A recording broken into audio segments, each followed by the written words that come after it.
Sangdong, the largest cave on our planet. This cave is so massive that it has a completely self-sustaining ecosystem with its own climate conditions. Hundreds of meters underground, the clouds you're used to seeing in the sky form inside this cave. Sangdong even has an untouched prehistoric rainforest hidden far below the surface, and a vast underground river. From transparent fish to colorful monkeys, over 250 endemic plant and animal species live in this underground world. 7 new animal species were recently discovered here and are unique to this place. Stretching 9 kilometers in length, this cave holds 38.5 million cubic meters of space, and its passages are so enormous that a 40-story skyscraper could fit inside, and its giant stalagmites are rising like towers of ancient cities. Walking inside, it's impossible not to feel as small as a tiny bug. Can a rock move on its own? Sangdong even contains phytokarst rocks, which move towards the sun like semi-living organisms. Rare cave pearls and many other unique formations are also found here. For 3 million years since its formation, the world had no idea about this cave's existence until it was fully explored in 2009 in Vietnam. Now, it's time for you to see the largest cave on Earth. Individual access is forbidden to protect both visitors and the fragile environment. This expedition is operated by Oxalis, the only authorized agency. To reach Sangdong, we've trekked through the jungle for 9 hours, and now we must pass through N Cave, the world's 3rd largest cave. This cave serves as a gateway to the world's largest cave. It's crucial to be fully prepared for every possibility. So before setting out on this journey, we did deep online research about Sangdong and its surrounding area to learn about everything that we would need to know. Now, we're heading towards the beach inside the cave. Over the centuries, water from nearby rivers gradually carved this place. The ceiling is 145 meters high, and the cave is 200 meters wide. During the flooding season, much of this empty space is submerged underwater. You can understand from the basket over there, the water levels rise so much that it can carry objects up to that level. With a breathtaking lake in front of us, it was impossible not to take a quick dip. At dusk, the sound of swift birds echoes in the cave. Because of their short and weak legs, these birds can't take off from the ground and must jump from a high place to fly. If they are trapped on the ground, it means death is certain for these birds. This one was unlucky and waited to die. At sunrise, we're ready for the journey to Sangdong. If we call this cave a neighborhood, then Sangdong is a massive city in comparison. We will move to the darkness now. I can't help but wonder what awaits us in Sangdong. As we walk, dozens of crickets on the ground start jumping from side to side. The ground is covered with centuries of bat guano. Above us, countless bats hang in deep sleep, but some are awake and constantly defecating on us, so it's not a good idea to look up. That's how my arm looks. We pass by formations that look like travertine. The limestone steps take us to the path that leads to Sangdong. Wow. The view here is amazing. You can see some water coming down from both sides. N Cave welcomed us for a night deep in the jungle. Now, it's time to meet Sangdong Cave. It's trying to come to me, you know? It's moving towards me. It knows what to leech on. Oh, it got too big. Beneath the soil we walk on lies the 450 million year old limestone formation, which began forming long before the existence of humans or even dinosaurs. This calcium-rich limestone is composed of shells and skeletons of ancient sea animals that sank to the ocean floor and gradually compressed over millions of years. However, since calcium dissolves easily in acid rain slowly erodes limestone and forms caves over time. This is how the world's largest cave was formed, by rain dissolving limestone. A challenging final climb brings us down to the grand entrance of Sangdong. As we move deeper, everyone's switching on their headlamps now. This path will lead us to the Hope and Vision Passage. In this 9-kilometer-long cave, there is so much to explore. We might be the first to record newly discovered animals. This is the entrance of Sondon Cave. You can see those people look tiny at the entrance. Even just a few steps in, we're surrounded by incredible cave formations. The water, rich in minerals, flows down from the ceilings or walls and builds these beautiful rimstone pools over time. The very first animal greeting us is a cricket.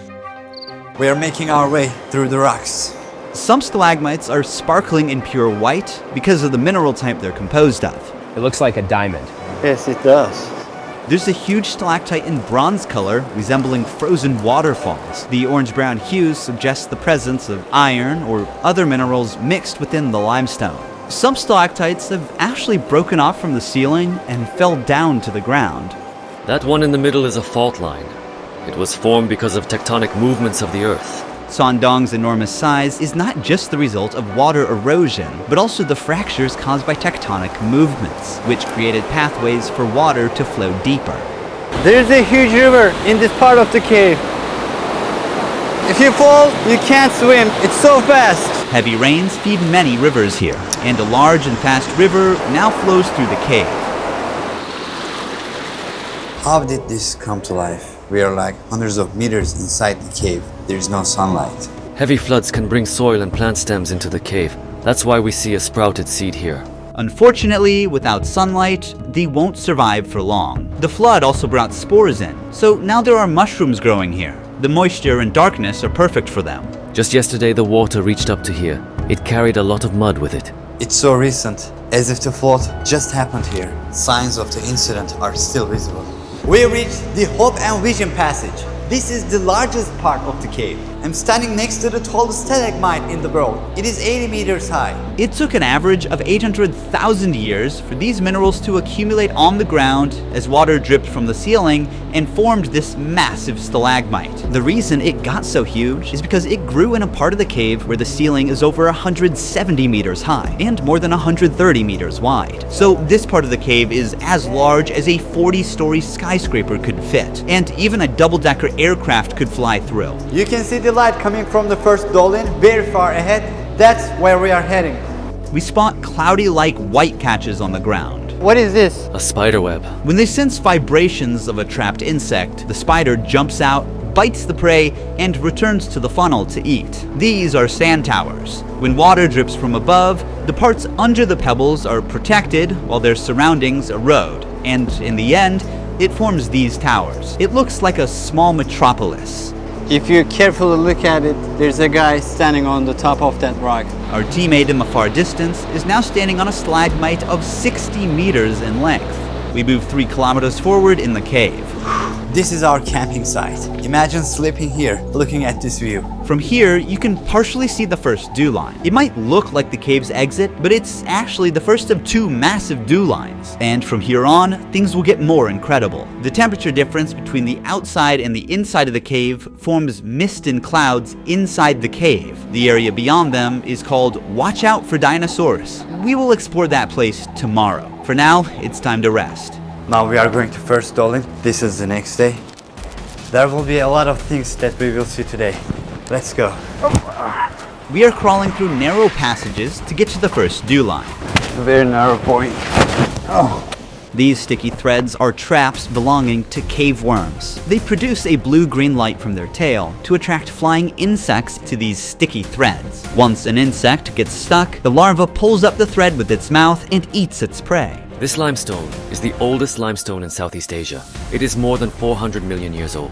While some sea creatures become part of the limestone, others mineralized and ended up as fossils, like you see in this example. We'll get into the details of this fossil later. We're almost there. Sun! Wow, it takes for water droplets to reach the ground for like 20 seconds from up there. What is the height of this wall? It's around 140 meters. Everything is huge here. When you look up, you can see the trees of the rainforest surrounding the opening. But right now, we are meters below and still inside the cave. The reason why this hole exists is that hundreds of thousands of years ago, the river flowing inside Songdong eroded the limestone and weakened the roof. The roof couldn't hold up and collapsed, creating this giant hole above. So the light gave life to these algae and mosses. In the afternoon, we'll go to Dolin number 2. It's very different. You'll see a real jungle there. But first, let's see the first of the last two incredible formations here. This is also a stalagmite, but it's a different one. It owes its unique layered shape to the waterfalls. These are phytokarst formations. They are rare limestone formations shaped by the growth of algae, mosses, and microorganisms together with calcium carbonate. Since both biological and geological processes shape them, they're like partly a living and partly non-living. Here you can see the phytokarst formations moving toward the sun like a hand extending from the cave. Climbing 1 kilometer down and up in the dark, we finally reached our next destination. This is the second dolin, much bigger than the first one. This looks amazing. All of a sudden, we are in a forest, in a cave. Look here, they're so dense. The roof of the cave at this point collapsed as a result of the intersection of two main faults, forming a dew line on the surface 252 meters above where we are. The collapsed cave roof allowed sunlight to enter, giving rise to an entirely new ecosystem. Despite extreme conditions, plants and animals have managed to adapt and turn this place into a unique underground rainforest. As we move forward towards the light, the height of the plants grow. The soil makes it perfect to form a rainforest. A large portion of the soil here consists of bat guano. It is accumulated for millions of years and is highly fertile. The soil here is deep and full of small holes. There is an insect in each hole, and the insects are making traps in these holes to catch animals. This jungle is huge. The biologists have found more than 200 species of plants and almost 60 species of animals living in this area. There are some monkeys on trees. This might be the only cave where monkeys live. Most primates typically prefer trees as their habitat, and cave environments are not suitable for them. However, this extraordinary cave has become a new living space for certain species. We came across a centipede, and snakes are living in this forest as well. Sound of this forest is calming. Even the explorers who first came here in 2009 thought they'd found the exit for a moment. Remember that we are in a cave. This cave has its own rainforest. All of these trees get thinner but taller to reach the sunlight coming from above. That's why all of them are very thin, but very tall compared to their width. Certain trees reach heights of 40 to 50 meters. It's because the trees prioritize height to maximize sunlight absorption. This is the remains of a snail. Monkeys catch these snails and break them with stones, then eat them. As we move through the cave, we start coming across signs red-shinned dukes have left behind. Look, so many snails. Most of them are broken and probably eaten by a monkey. We kind of forget we're in the cave because it's so massive. This is where we are going to camp tonight. It's our fourth and final day in the cave. Today, we navigate through a water-filled passage before reaching the Great Wall of Vietnam. The stalagmites here look fascinating, almost like the work of a sculptor. A pool of water surrounds this column and fish are swimming in it. These fish have no eyes as they have adapted to live in this total darkness. Instead, their other senses got stronger over time. See how it doesn't give any reaction to the shadow of my hand or the movement? It doesn't see anything. Like the fish, this cricket is completely blind. It doesn't see me. These super rare formations are called cave pearls. They are usually 1 centimeter in diameter, but here, since they are too old, some of them are as big as a tennis ball. Just like real pearls, they form around a tiny nucleus, such as a grain of sand, with layers of minerals slowly building up over time. They need a few hundred years to be fully formed. As we push further into the cave, something unexpected catches our eyes. These are deer bones. They're estimated to be 500 years old. There is one last challenge ahead, an 80-meter high karst wall called the Great Wall of Vietnam. To reach there, we must also pass through a 600-meter long Passchendaele Passage. The passage is now filled with water and is turned into a breathtaking jade green lake. It's so high that the light does not reach to very top. After the wall, the light from the exit is visible from 500 meters away. We've explored the world's largest cave from one end to the other, yet on the fourth day of the exploration, one mystery still remains. Which ancient creature the fossil we saw in Sondong belongs to? I'm opening Opera browser and quickly navigating to the cave's website to check the related article. Here we'll find the same fossil's image and its description. I'm gonna press Command/ or Control/ to open Aria. It's a built-in AI tool. Let's ask it to highlight the key points in this article. The article mentions two different coral fossils but doesn't specify which image belongs to which creature. Luckily, Aria has image recognition feature. I'm gonna upload the image and ask again. Okay. It identifies the fossil we saw as Tetracorolia. Let's check for more information on this sea creature. First, I'm using the Tab Islands feature to effortlessly group tabs by topic and save space. I can expand or collapse them as needed. I'm splitting the browser window to view both websites side by side. It appears that Tetracorolia or rugosa went extinct 300 million years ago. This carnivorous species is believed to have had tentacles to catch its prey and grew up to 10 centimeters. Because it is extinct today, we don't know exactly what this animal looked like, but with Aria's image generation feature, we can create a possible visual for this animal.